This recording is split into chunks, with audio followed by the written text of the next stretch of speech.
भक्ति हुई। भक्ति का भाव देखिए कि एक सुंदर कथा आपको बताते हैं कि ध्रुव जी महाराज जी हुए। ध्रुव जी महाराज की कथा को बताते हैं आपको कि अगर भक्ति का भाव देखना हो तो अगर एक माँ चाहे तो अपनी संतान को एक अच्छे मार्ग पर ला सकती है, क्योंकि एक माता कभी कुमाता नहीं हो सकती है। माता सदैव अपनी संतान के लिए अच्छा विचार करती है, अच्छा सोचती है। उसी प्रकार जो है आज ध्रुव जी महाराज जो हुए उनकी कथा को बताते हैं कि पावन ध्रुव चरित्र की कथा को आप सभी श्रवण करें। और बच्चों से आग्रह है कि भैया अपने अपने स्थानों पर बैठ जाओ, देखो खूब खेल रहे हैं। माताएं अपने अपने संतानों को बिठा लें, क्योंकि ये कथा जो है संतानों के ऊपर है। इस कथा को आप सभी माताएं श्रवण करके अपनी अपनी संतानों को ऐसा उत्तम मार्ग की दिशा की ओर बढ़ाने का प्रयास अवश्य करें। कि जो है एक बात की बात है, समय बीतता है और जब समय बीता तो मनु जी और प्रियवत के उत्तानपाद नाम के 2 पुत्र हुए और उत्तानपाद राजा की 2 रानियां थीं। एक का नाम था सुनिचि और एक का नाम था सुरुचि। अब सुरुचि कौन है? जो अपने मन अनुसार अपनी रुचि से ही काम करे। और सुनीति कौन है? सुनीति कौन है? जिनकी अच्छी नीति हो, अच्छी विचार हो और अच्छी विचार धारा हो, उनका नाम है सुनीति। जो अच्छी नीति रखने वाली हो, क्योंकि नारियां तो अनेक प्रकार की हैं इस भव संसार में, लेकिन ऐसी नारियां जो सुनीति की तरह अपनी नीति को भागवत के धर्म के मार्ग पर लगाती हैं। जिस प्रकार आज पंडाल में सभी उपस्थित माताएं देखिए धर्म के मार्ग को आगे बढ़ाते हुए आज श्री भागवत कथा के इस पंडाल में उपस्थित हुई हैं और कथा को श्रवण कर रही हैं। ऐसी माता कौन है? सुनीति है, जिनकी अच्छी नीति हो, अच्छे विचार हो। और सुनीति के पुत्र का नाम है ध्रुव। सुरुचि की एक संतान थी जिनका नाम था उत्तम। प्रहलाद जी, ध्रुव जी एक बार पिताजी के गोद में बैठने की आज्ञा को जागृत करते हैं और पिताजी के पास जाते हैं। वहां जाकर देखा तो भैया उत्तम जो है वहां पर पिताजी की गोद में बैठे हुए थे। छोटा सा बालक है और बालक के मन में अनेक प्रकार की जो है क्रियाएं चलती हैं, अनेक प्रकार के प्रश्न चलते हैं। बालक इतनी नटखट होती है कि एक सवाल पूछेगी, एक प्रश्न पूछेगी और 4 उत्तर अगर तुम दे दोगे तब भी संतुष्ट नहीं होगी। और अगर संतुष्ट हो भी गई तो दूसरा सवाल खड़ा कर देते हैं, भैया ऐसा ऐसे फलाना फलाना कैसा। तो बालकपन जो है बड़ा चंचलपन होता है। तो उस समय जो है उत्तम जी अपने पिता की गोद में बैठे थे। ध्रुव जी महाराज गए, पिता की गोद में जैसे ही बैठने लगे तो पीछे से सुरुचि माँ ने, छोटी माँ ने जो है ध्रुव जी का हाथ पकड़ लिया और क्रोध में आकर तेज स्वर में बोलने लगी, अरे तू इस गोद में बैठने के योग्य है भी? अरे तुझे क्या पता नहीं है? तू इस गोद में बैठने के लिए तो क्या इस राजगद्दी में बैठने के लिए योग्य भी नहीं है।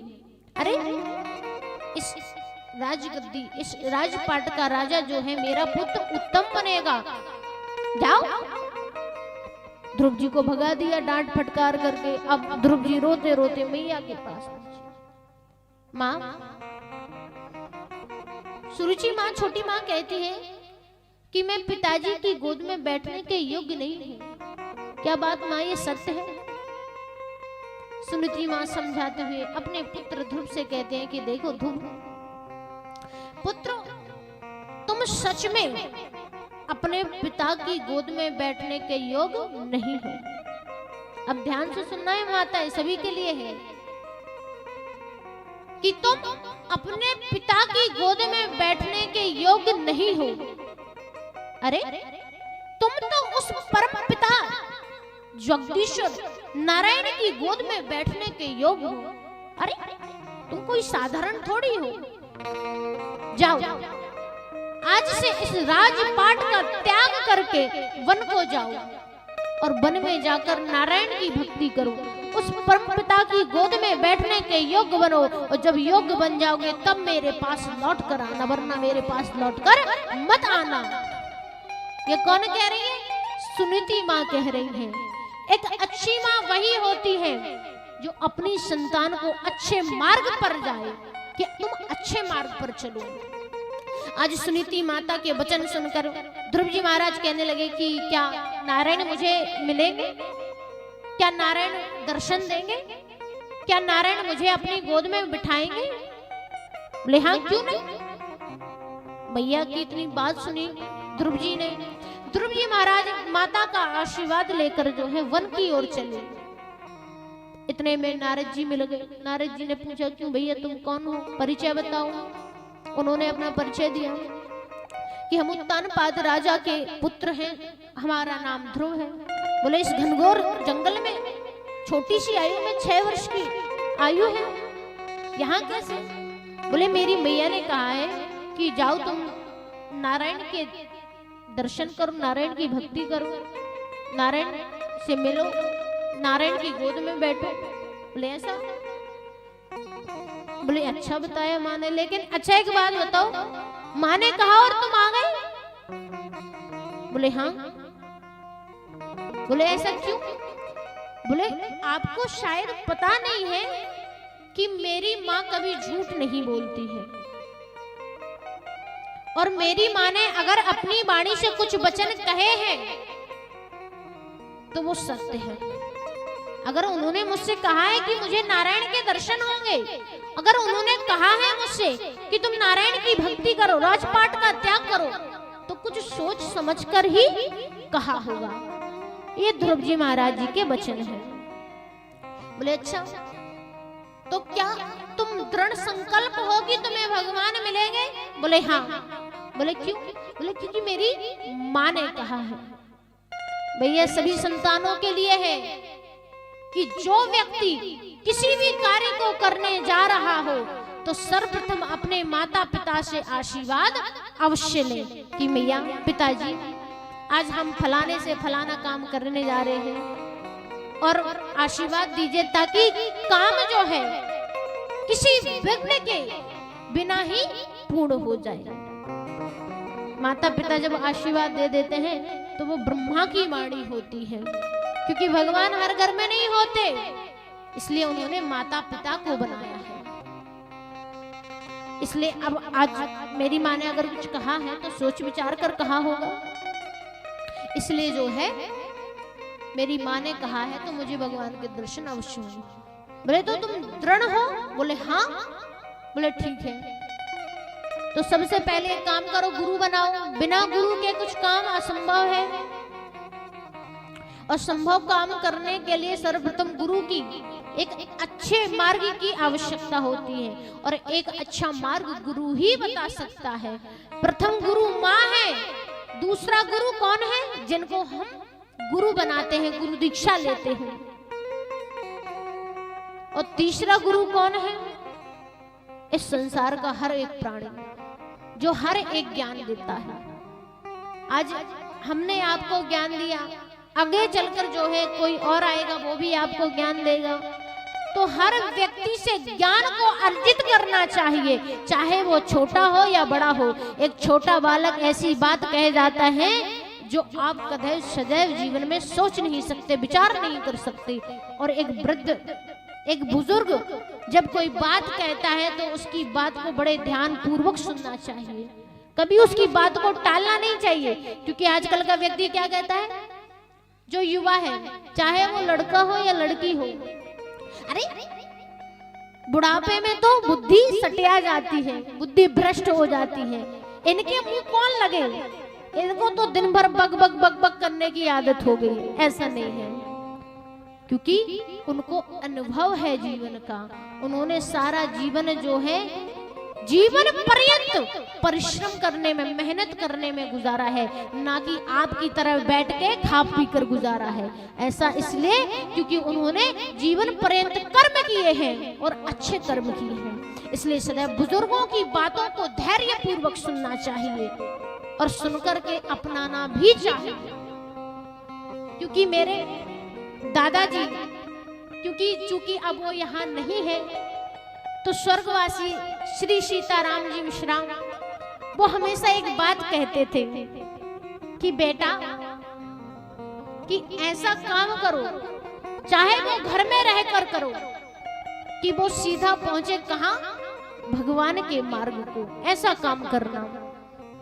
डॉक्टर तो तुम बन जाओगी पढ़ लिख करो, पुलिस वाली तो तुम बन जाओगी पढ़ लिख करो, लेकिन तुम धर्म नहीं कमा पाओगी, तुम पाठ पूजा नहीं कर पाओगी। क्यों? समय ही नहीं है। आजकल के व्यक्ति के पास समय नहीं है, टाइम नहीं है। बोले भैया हम बहुत व्यस्त हैं, बिजी आदमी है, हमारे पास एक फोन करने के लिए टाइम नहीं है। तो बेटा एक ऐसा मार्ग चुनना। चूंकि हम कितने थे? मात्र 9 वर्ष के थे। हमारे दादाजी कहते थे बेटा ऐसा काम करना जिससे खानदान का नाम ऊंचा हो, नाम ऊंचा हो, कभी नाक नीचे नहीं झुकनी चाहिए। मैं भी नादानपन में कह गई कि दादाजी आप चिंता क्यों करते हो, ऐसा काम करूंगी कि पूरी पीढ़ी का नाम ऊंचा होगा। छोटी सी थी, ना समझ थी, जानती भी नहीं थी क्या बोलना है क्या नहीं बोलना है। मैंने कहा ठीक है दादाजी, आपने कहा और मैंने अपना लिया, मैं सुन लूंगी। और सुनकर आज देखिए, मुझे नहीं पता कि उस समय जो मैंने वचन बोले थे वो आज चलकर पूरे हो गए। और ये कृपा किनकी है? ठाकुर जी की कृपा है, गोविंद की कृपा है। आज उन्हीं की कृपा द्वारा, उन्हीं के आदेश द्वारा जो है इन कार्यों में हमें कार्य के लिए सौंपा गया है। धर्म के मार्ग को आगे बढ़ाने के लिए हमें नियुक्त किया गया है कि आज का हर एक प्राणी जो है धर्म को बढ़ा सकता है, सत्य को आगे ले जा सकता है और कलयुग रूपी मार्ग में आकर भी अपने जीवन को धन्य बना सकता है। बोली राधे राधे। तो गुरु दीक्षा लो, गुरु उनको बनाओ जिनसे मन भरे, वरना गुरु मत बनाओ। बोले ठीक है, तो आपसे मन भर गया, आप ही गुरु बन जाओ। आज ध्रुव जी महाराज जी ने नारद जी को प्रथम गुरु बनाया और गुरु बनाकर जो है उनसे कहा कि बताइए भगवान की भक्ति कैसी की जाए। तो उन्होंने कहा भगवान की भक्ति करने का एक उत्तम मार्ग है, एकांत स्थान हो, एकांत स्थान में भगवान का नाम जपो।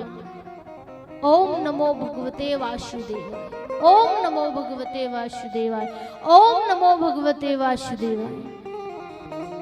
ठीक है। अब ध्रुव जी महाराज भक्ति करना प्रारंभ की। वन का समय था, वन में तो कुछ था ही नहीं। आजकल तो भैया ऑनलाइन भी ऑर्डर कर दो, सब कुछ मिल जाए, है ना। चाहे वो खाने की सामग्री हो, पहनने की सामग्री हो या फिर घर सजाने की सामग्री हो। वन में कुछ नहीं, बेलपत्री है, औषधियां हैं, फल फूल है, वही खाकर जो है जीवन गुजारना पड़ता है। तो ध्रुव जी महाराज ने सर्वप्रथम 6 महीनों तक फल का सेवन किया, फिर फल का त्याग कर दिया। फिर 6 महीनों तक बेलपत्री का सेवन किया। 6 महीने बाद जो है बेलपत्री का भी त्याग किया, फिर जल का सेवन किया। और जब जल का सेवन करके 6 महीने बाद उसको भी त्याग दिया तो मात्र वायु का सेवन किया। जब वायु का सेवन किया तो जितनी भी वायु थी वो अपने अंदर सोखने लगी। यहाँ हाहाकार मच गया। जब वरुण देवता खुद घबरा गए कि सारू जितनी भी इस मंडल में वायु प्रवाहित हो रही है वो सारी ही सोख लेंगे, तो जीव जंतु मनुष्य जितने भी हैं सब मर जाएंगे। जैसे ही वायु को सोखने लगे भगवान के पास पहुंचे देवतागण। वरुण देव ने उनको प्रणाम किया, सारी बात बताई। बोले आपका ना जाने कैसा पागल भक्त है, पागल ही है तो, है ना, पागल ही है ना हम। बोले ना जाने कैसा पागल भक्त है जो पूरी वायु को अपने शरीर में जो है समाहित कर रहा है, अपनी ओर खींच रहा है। हे प्रभु ऐसे पागल भक्तों को दर्शन दे दो, अन्यथा धरती पर भूकंप आ जाएगा, सब लोग मारे जाएंगे। भगवान ने जो है वरुण देव की बात को ध्यान में रखते हुए जो है आज सीधा गए और यहाँ पर तपस्या में लीन ध्रुव जी महाराज जी, भगवान ने उनको दर्शन दिए। साक्षात लक्ष्मी नारायण प्रकट हुए। बोले लक्ष्मी नारायण भगवान की जय। भगवान प्रकट हुए, ध्रुव जी से कहा कि पुत्र हम तुम्हारी सेवा से, तुम्हारी भक्ति से बड़े प्रसन्न हैं, मांगो वरदान मांगो, क्या चाहिए? बोले कुछ नहीं चाहिए, दर्शन की अभिलाषा थी पूर्ण हो गई। बोले ठीक है जाओ, तुम्हारा खोया हुआ राजपाट तुम्हें मिलेगा। बोले नहीं प्रभु, उस राजपाट की अब कामना ही नहीं है, अब तो आपके चरणों का धाम मिले, आपकी गोद में बैठने का सौभाग्य मिले, बस इतना ही कहना है। इसलिए अब मुझे उस राजपाट की कामना नहीं है, अब तो आपके दर्शन की कामना थी वो पूर्ण हो चुकी है। आज भगवान ने जो है ध्रुव जी महाराज को परमपिता की गोद में बैठने का सौभाग्य प्राप्त कराया। और ऐसी ही सभी माताओं से निवेदन है कि आपकी संतानों को भी जिस प्रकार मां सुनीति ने आज उपदेश दिया, आदेश दिया, उसी प्रकार जो है सभी माताओं को, भैया ये नहीं कह देना कि जाओ वन में जाकर तपस्या करो, ऐसे भगवान नहीं मिलते कलयुग में। कलयुग में क्षण भंग में, एक क्षण में भी भगवान मिल सकते हैं अगर भाव भक्ति से आप उनकी सेवा करते हैं।